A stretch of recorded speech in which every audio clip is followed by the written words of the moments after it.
Hello, my name is Ryu, and this is my review.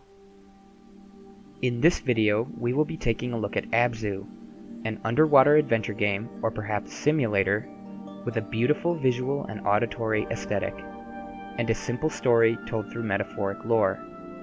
Abzû has a message of environmental conservation that illustrates the true dangers of irresponsible usage of Earth's natural resources. Each of these topics will be discussed in different sections throughout the video. Abzû was developed by Giant Squid Studios and published by 505 Games. It was released on August 2, 2016 on PC and PS4, and on December 6, 2016 on Xbox One. This review is on the PC version, purchased on Steam. In Abzû, you play as the Diver, a female entity who seems to be able to create and attune with subaquatic life. The Diver's objectives are to explore the ocean environments and to restore the 4 coral spires. Abzû's world is built entirely by its visuals. This means that nearly everything in this video is a degree of spoiler. If the game already sounds interesting and you would like to play it, turn this video off now and do so. I can safely say that Abzû is a gorgeous and fun game that, depending on what you value, could be a masterpiece. If you are not worried about small unlockable spoilers but do not want visual spoilers, you can listen to the first couple sections of this review without worry. It is not until the story and lore sections that significant spoilers are discussed. Additionally, this is a very long video. Timestamps for the different sections are provided in the description below. Please enjoy the video.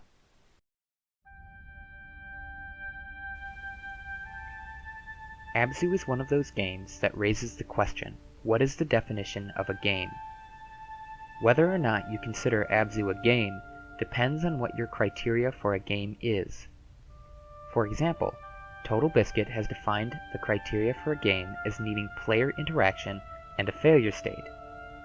That is a simplified explanation. For a more detailed understanding of his perspective, you should watch his video, link in the description. So let's use Totalbiscuit's definition for the moment. Abzû absolutely has player interaction. It rarely takes control away from the player, and when it does, it isn't for very long. Even during the ocean current sections of the game, when the player's ability to explore has been removed, there is still an element of player control and an optional objective to strive toward. This takes the form of schools of fish that you can swim through, which will then join you in a massive stream. This has the potential to create some truly wondrous visual spectacles. There are only a few moments when complete control is taken away from the player. These take the form of short cutscenes. Cutscenes are few and far between, likely constituting less than 5 minutes of the entire experience. One of the only examples is when the diver descends into the depths with a pod of blue whales.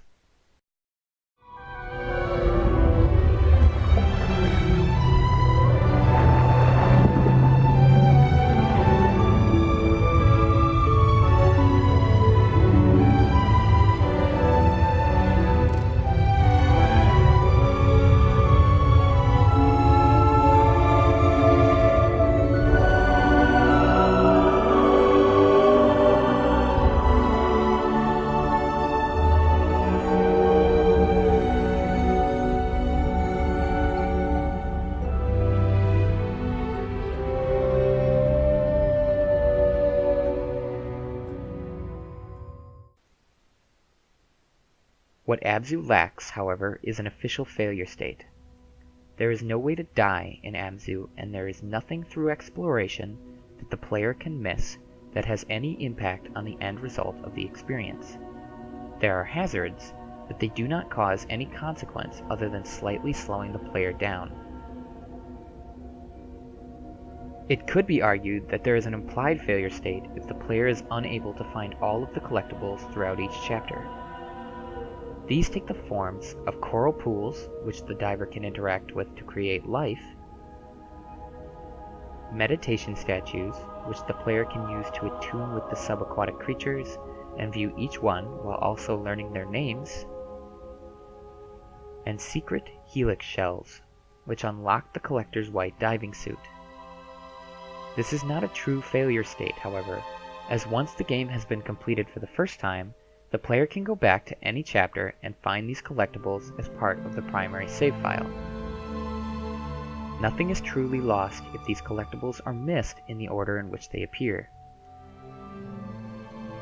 There are a few skill challenges scattered throughout the different chapters. Most involve aiming at certain objects, both below and above water, that need to be hit at a certain speed. You have infinite time to complete these skill challenges in all cases aside from one. In the second chapter, there is a secret helix shell sitting on a ledge during an ocean current section. It is up to the player to aim and hit the shell as it is passed by. If the player fails to collect the shell, either the game needs to be cleared, at which point the player can return to the second chapter and try again, or the chapter needs to be restarted.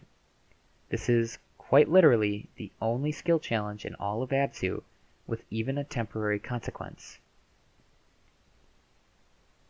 So, Abzû has extensive player interaction, but does not have an official failure state.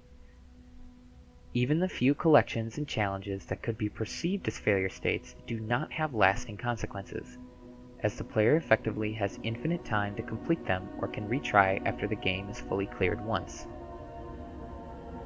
By Totalbiscuit's definition, Abzû is not a game. Instead, it is more of a simulator. There is absolutely nothing wrong with this, of course. In fact, Abzû could even be categorized as a walking simulator, a growing subgenre within the video game industry, one that, while initially looked down upon, is gaining more and more respect as a means to express artistic vision. With that said, there is more than one definition of a game. Merriam-Webster has two definitions that are relevant to this discussion. Definition 1, an activity engaged in for diversion or amusement. And Definition 3, a physical or mental competition conducted according to rules with the participants in direct opposition to each other. The third definition does not fit Abzû, as there is no competition. By contrast, this fits Totalbiscuit's definition of a game far better.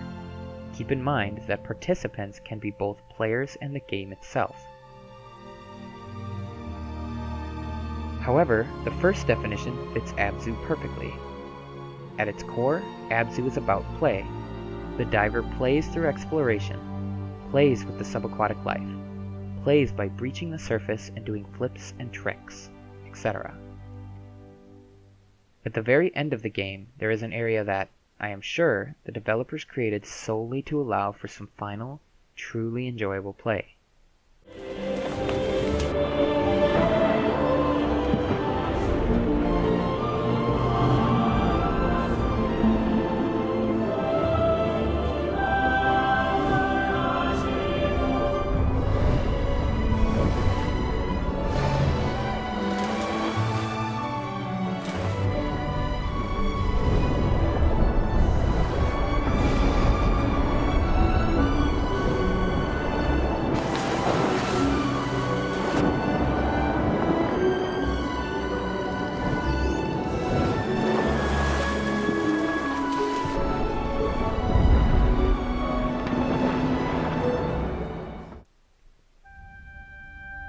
The developers even allow for play during the credits.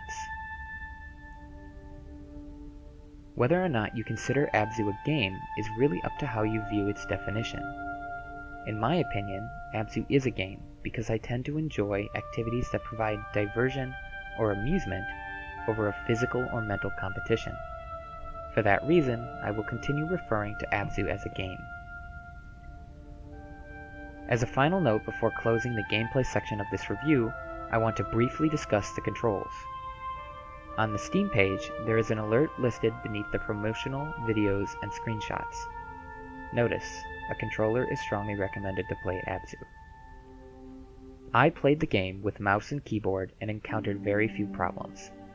However, I definitely see how a controller is far more desirable for this type of gameplay. I would imagine if the game had presented consistent challenges that needed to be completed in a set time limit, that the controls would be very frustrating. There were many instances when the diver would do something entirely different than expected.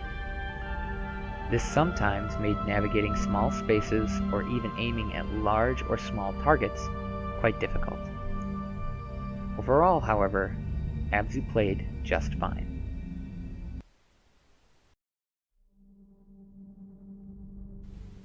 Abzû has an absolutely gorgeous aesthetic. It uses a cel-shaded art style that adapts well for the different underwater environments. There are lush kelp forests of multiple different colors, caverns lit by bioluminescent creatures, wide and vast open ocean, the deepest depths, and many other distinct and beautiful environments to explore. Abzû also keeps the graphical fidelity relatively low to allow for these environments to be populated by a wide variety of subaquatic species. These creatures each react to the diver individually, even in massive schools consisting of hundreds, if not thousands, of individual fish. It should be noted that Abzû can be a demanding game, particularly on the CPU. The game does provide a few graphical options, including the ability to increase and reduce the amount of fish the game renders. Abzû's music is also deeply intertwined with its overall aesthetic. Different tracks flow into each other as the game progresses. Audio loops are expertly implemented to the effect that the music never seems repetitive. At times, the music seems to dynamically respond to the player's actions, though I am not entirely certain if this was actually happening. It definitely seemed that way during my playthroughs. The soundtrack was composed by Wintory. I hope I pronounced that correctly. There is a link in the description to his other work.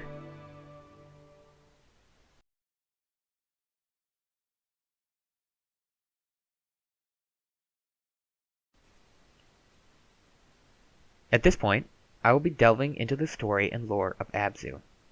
This means that, whether you are watching or listening, there will be major spoilers. I will be spoiling the entire game and presenting my theory of what is actually going on. If you have liked what you have seen and or heard so far, then I suggest you turn off the video and go play Abzû for yourself. If this is the case, thank you for taking the time to watch this. I hope it was interesting and or informative. I will see you next time.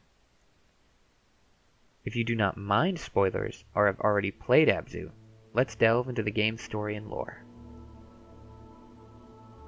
At its core, Abzû has a very simple story. The diver explores the ocean and restores the 4 coral spires in each respective environment in order to restore life to the ocean. That is really all there is to it. In order to fully explore the game's lore and world, however, a more detailed explanation of the story is necessary.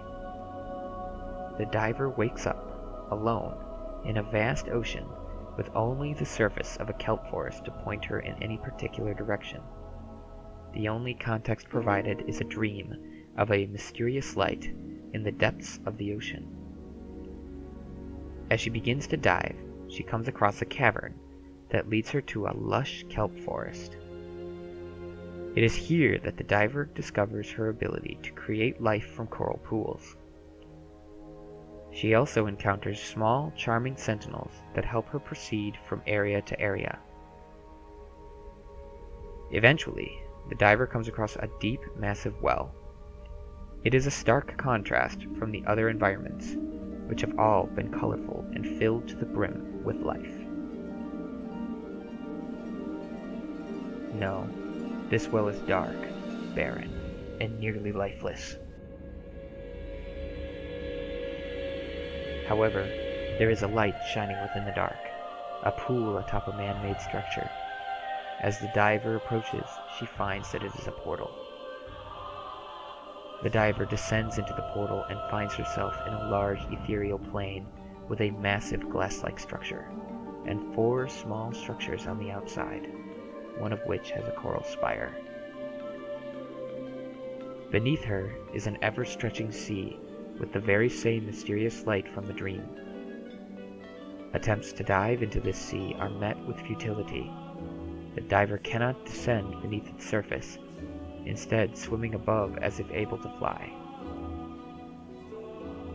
As the diver reaches the coral spire, she encounters a small liquid orb. She begins to glow and pulls some form of energy from her chest and places it within the orb. This causes all manner of ethereal sea life to emerge from the waters beneath. Back in the previous environment, a bright blue liquid rises from the bottom of the well. Both flora and fauna emerge in a massive explosion of life as the coral spire grows from the top of the man-made structure. When the diver attempts to submerge herself within the blue liquid, she is once again pushed out, as if it is an entirely different substance than the ocean's water. The diver then proceeds through a now open gate and finds the ruins of a presumably ancient civilization, and is given the first clue of who she is and her purpose. As she emerges from the other end of the cavern, she encounters a massive chasm, and a vicious great white shark attacks and destroys one of her sentinel companions. Despite the act of violence, the diver does not express fear. Instead, she follows the great white shark. There is a large inverse pyramid in the cliff face of the other side of the chasm. It has a foreboding red eye that seems to watch the diver as she moves. When she approaches, it opens up and allows her through to the next area. The diver then continues to restore the other 3 coral spires, while delving deeper and deeper into the ocean's depths. When she reaches the dark depths, she encounters other inverse pyramid mechanisms that function as electroshock mines. She eventually comes across the great white shark being crushed to death by one of these pyramids. The diver helps the great white shark free and forms a bond.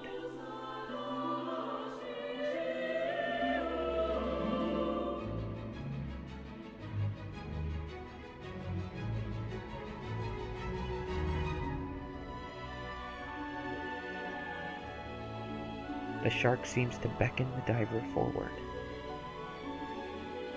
In the deepest depths of the ocean, the diver encounters a massive pyramid structure.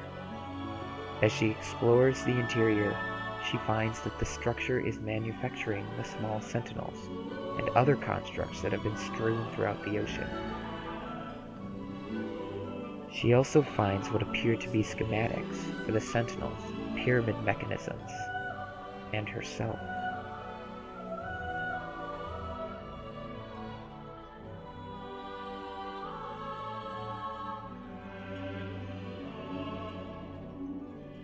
The diver and the great white shark confront the pyramid core, but are shocked. They fall unconscious into the depths.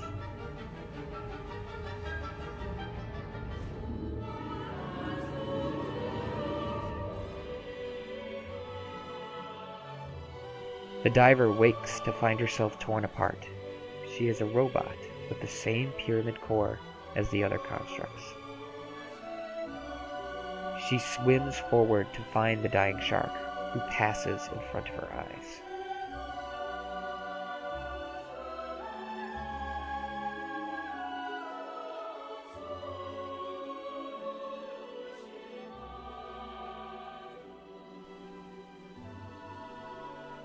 The diver then discovers a massive subterranean city. It is difficult to tell whether this city is meant to be partially subaquatic or has been flooded over eons. Eventually, she finds herself in a cathedral-like structure, one that is incredibly similar to the ethereal plane she has visited 4 times before. The diver unlocks a colossal portal and descends to find herself once again in that ethereal plane. This time, there is a liquid orb in the center of the structure. She imbues it with her energy, just like the others.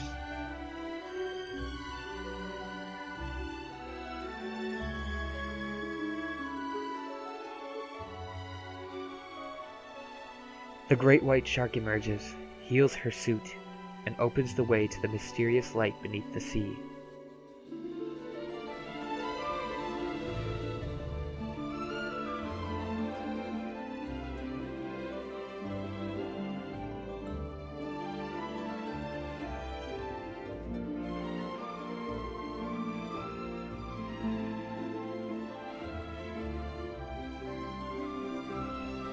The diver descends into what turns out to be yet another portal.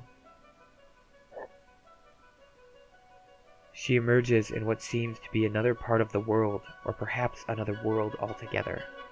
There is far more land, and the ocean has been replaced with a large lake connected to a river. The diver now glows golden, and is able to move much faster and gain far more momentum. She travels from lake to lake with the spirit of the great white shark, collecting schools of fish to follow.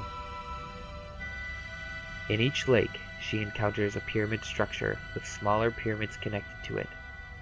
The diver destroys each by colliding with them at high speeds. This causes the larger structure to be consumed by life and for a coral spire to rise from its center.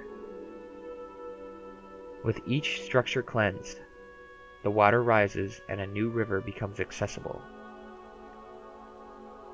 After the final structure, the diver encounters an open ocean with a colossal pyramid structure floating just above the surface. There are blue whales breaching and playing, celebrating the diver's success. The diver and the great white shark venture into the pyramid structure once more, charging through its defenses and, with a brilliant flash, purify the core.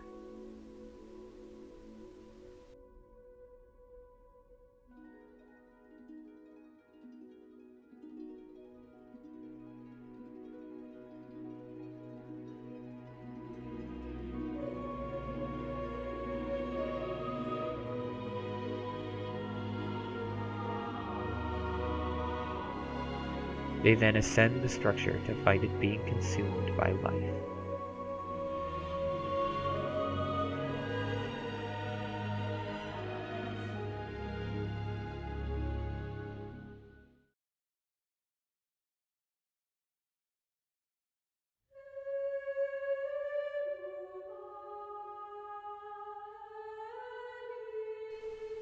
Just assessing the story, there are many confusing details that raise different questions. I am going to focus on 3. Who or what is the diver? Who or what is the great white shark? And what are the 2 different worlds?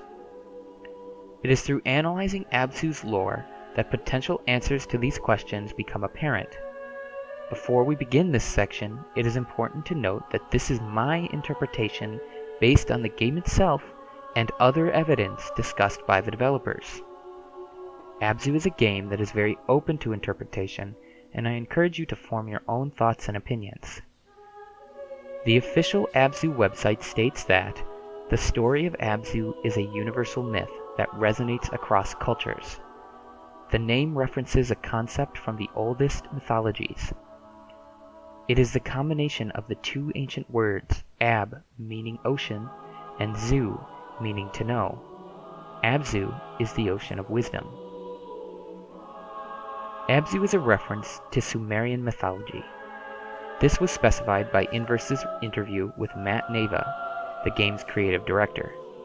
Specifically, it is a reference to the 2 primeval seas, goddess Tiamat, the Salt Sea, and a personification of the primordial sea, and Abzû, the Sweet Sea, and a personification of a massive underground body of water from Mesopotamian cosmic geography. More information can be found in Ancient Mesopotamian Gods and Goddesses by Sophus Helle. Again, I hope I pronounced that correctly. The link is in the description below. With the background information set, let's address the first question. Who or what is the diver? Answering this question also involves answering one of the other two questions. Who or what is the great white shark? It is the only creature in Abzû that seems to have specific consciousness and purpose, and is the only one of its kind. No other creature in the entire game has these two critical qualities. I would argue that one represents Tiamat, while the other represents Abzû, but which are which? It is no accident that Giant Squid Studios referred to the diver as a she, nor was it an arbitrary decision. The diver represents Tiamat. She is a goddess. But wait, you may ask, how can that be? The diver is a construct, built with the same technology as the pyramids, and you would be correct to point that out. There is a key difference, however, between the pyramids and the diver. The pyramids seem to harvest the blue energy. They use it to power their own devices, the mines and the sentinels. The diver can return the energy to the ocean. She also has consciousness, and it is even implied she has compassion. That would leave the great white shark as the representation of Abzû. However, in order to effectively argue this point, I must address the final question that was posed. What are the two different worlds? In Abzû, the diver navigates two planes of existence and the gateway between them. The first plane of existence is the ocean, that the diver explores as she restores the 4 coral spires and discovers the ancient pyramid and subterranean city. This is the physical plane. It seems to follow the laws of physics, aside from the magical aspects of the blue liquid.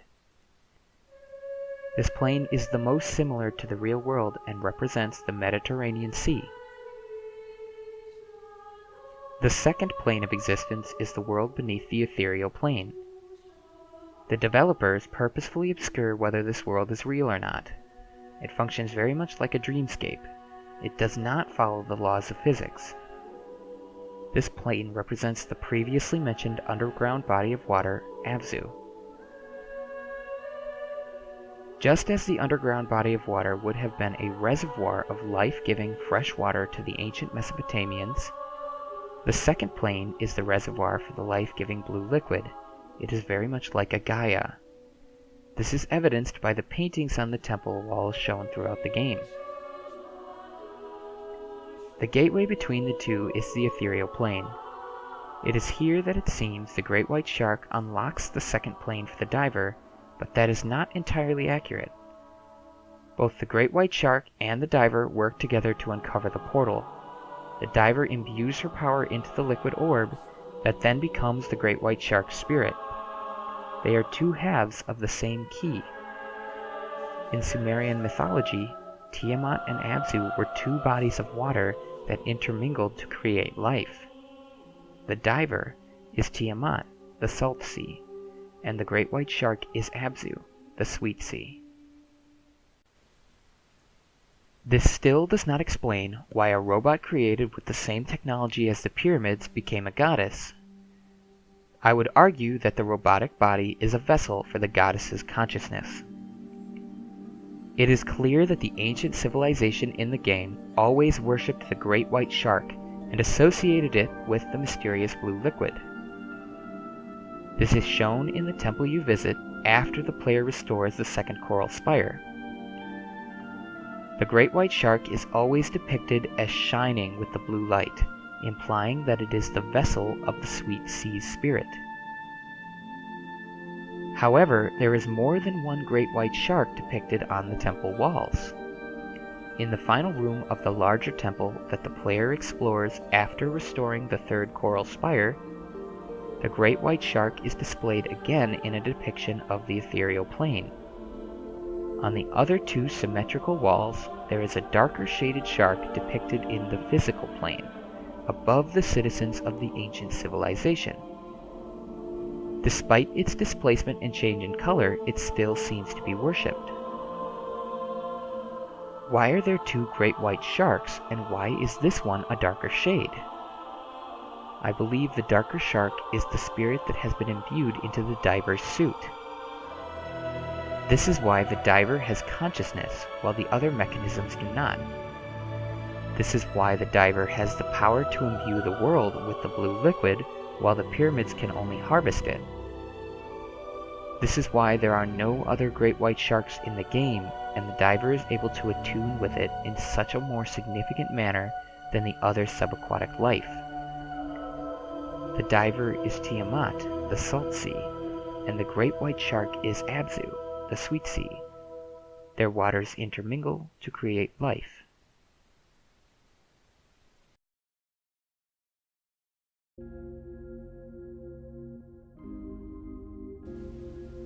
The overarching theme of Abzû is pretty unsubtle: environmental conservation. The ancient civilization depicted in the game clearly created the pyramid technology to harvest the blue liquid's energy and use it for their personal gain.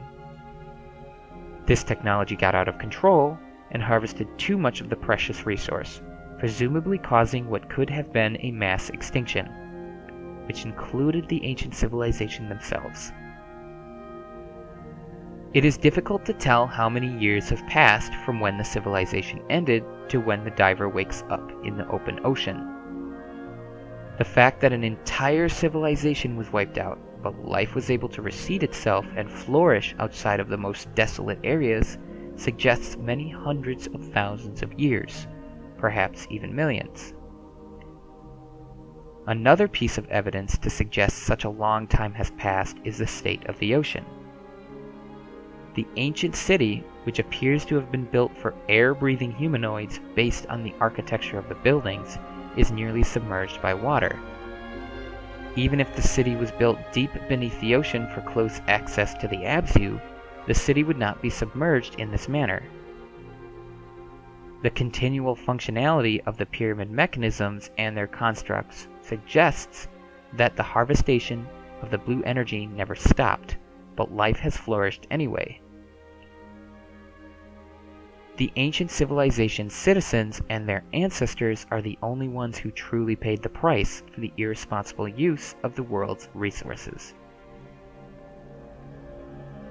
Abzû argues that humans should care for the earth and the precious resources it provides for the sake of our own safety and the prosperity of future generations. After all, there have been an estimated 5 mass extinctions in all of Earth's existence, but life has always had a resurgence. See the link below for more information. Nature will always find a way. Life will survive, reset, be wiped out, and reset again. But humanity may not. Thank you for taking the time to watch this. I know it was quite long, but I really appreciate you sticking with me all the way through. I hope it was informative and/or interesting. I will see you next time.